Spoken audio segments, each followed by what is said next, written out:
Guys, welcome back to new video. ഇന്ന് വന്നിരിക്കുന്നത് നമ്മുടെ സ്മാർട്ട് ഫോൺ വെള്ളത്തിൽ വീണ് കഴിഞ്ഞാൽ എന്ത് ചെയ്യണം എന്നതിനെ കുറിച്ച് വീഡിയോ ആയിരുന്നു. എല്ലാ കൂട്ടുകാർക്കും ഓവർലോഡിലേക്ക് സ്വാഗതം. നമുക്ക് വീഡിയോയിലേക്ക് കിടക്കാം. നിങ്ങളുടെ ഫോൺ വെള്ളത്തിൽ വീഴുകയോ നനയുകയോ ചെയ്ത് കഴിഞ്ഞാൽ ആദ്യം ചെയ്യേണ്ടത് എന്താണെന്ന് വെച്ച് കഴിഞ്ഞാൽ നിങ്ങളുടെ ഫോൺ അങ്ങ് സ്വിച്ച് ഓഫ് ആക്കുക. ഫോണിന്റെ ബാറ്ററി റിമൂവ് ചെയ്യാൻ പറ്റുമെങ്കിൽ അത് തീർച്ചയായും റിമൂവ് ചെയ്ത് വെക്കുക. അപ്പോൾ ഈ ബാറ്ററി റിമൂവ് ചെയ്യാൻ പറ്റാത്ത ഫോണാണെങ്കിൽ സ്വിച്ച് ഓഫ് ചെയ്യുക. അപ്പോൾ സ്വിച്ച് ഓഫ് ചെയ്യുന്ന സമയത്ത് ഇനി സ്ക്രീന് വർക്ക് ആവുന്നില്ലെങ്കിൽ ഫോണിന്റെ പവർ ബട്ടൺ ഒരു 10 സെക്കൻഡോളം ഹോൾഡ് ചെയ്ത് കഴിഞ്ഞാൽ ഫോൺ സ്വിച്ച് ഓഫ് ആവുന്നതായിരിക്കും. അത് നിങ്ങളുടെ ഫോണിന്റെ സർക്യൂട്ടുകളിലേക്കുള്ള ഇലക്ട്രിക് കറന്റ് കട്ട് ചെയ്യുന്നതായിരിക്കും. അതിനുശേഷം ചെയ്യേണ്ടത് നിങ്ങളുടെ ഫോൺ നല്ലൊരു ഉണങ്ങിയ തുണി വെച്ചിട്ട് നല്ല വൃത്തിയായി തുടയ്ക്കുക. നിങ്ങളുടെ ഫോൺ നല്ലൊരു തുണി വെച്ചിട്ട് ത്രൂ ഔട്ട് തുടച്ച് ഉണക്കുക.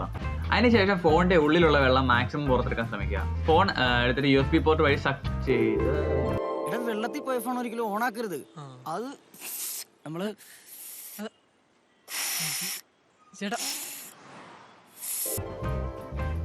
സക്ക് ചെയ്യേണ്ട. നല്ല വെള്ളത്തിലാണ് വീണതെന്ന് ഉറപ്പുണ്ടെങ്കിൽ മാത്രം നിങ്ങൾ ഫോണിൽ നിന്ന് വെള്ളം സക്ക് ചെയ്തെടുക്കാൻ ശ്രമിച്ചാൽ മതി, ആയിരിക്കും ബെറ്റർ. ശരിക്കും എന്താണ് ചെയ്യേണ്ടതെന്ന് വെച്ച് കഴിഞ്ഞാൽ നിങ്ങളുടെ ഫോണിന്റെ സിം സ്ലോട്ടും മറ്റും ഓപ്പൺ ആക്കുക. അപ്പോൾ സിമ്മും മെമ്മറി കാർഡും എല്ലാം റിമൂവ് ചെയ്യുക.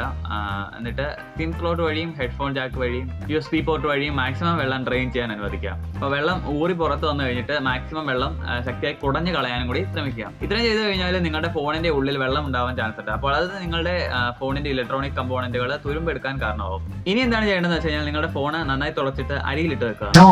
നനഞ്ഞ ഫോൺ അരിയിലിട്ട് വെച്ച് കഴിഞ്ഞാൽ വെള്ളം വലിച്ചെടുക്കും എന്ന് പറയുന്നത് തെറ്റും ശരിയുമാണ്.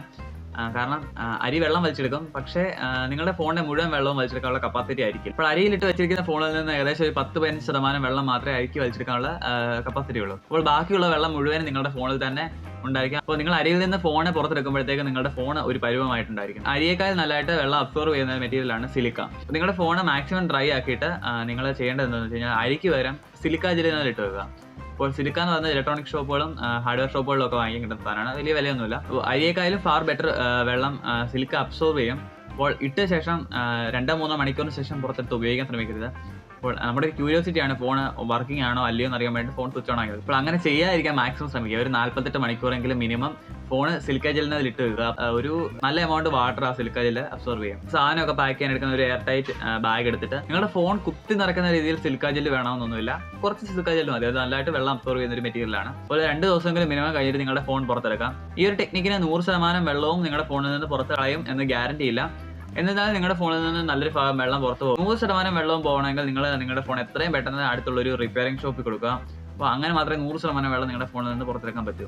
അവർ നിങ്ങളുടെ ഫോൺ ഡിസസംബിൾ ചെയ്ത് നിങ്ങളുടെ ഫോൺ ഡ്രൈ ആക്കി തിരിച്ചെടുന്നതായിരിക്കും. നിങ്ങൾക്ക് വീഡിയോ ഇഷ്ടപ്പെട്ടെങ്കിൽ ലൈക്ക് ചെയ്യുക. ചാനൽ ആദ്യമായി കാണുകയാണെങ്കിൽ ദയവായി സബ്സ്ക്രൈബ് ചെയ്യുക. നിങ്ങളുടെ അഭിപ്രായങ്ങൾ താഴെ കമന്റ് സെക്ഷനിൽ അറിയിക്കുക. അടുത്ത വീഡിയോയിൽ വീണ്ടും കാണാം. എല്ലാ കൂട്ടുകാർക്കും ശുഭദിനം നേരുന്നു.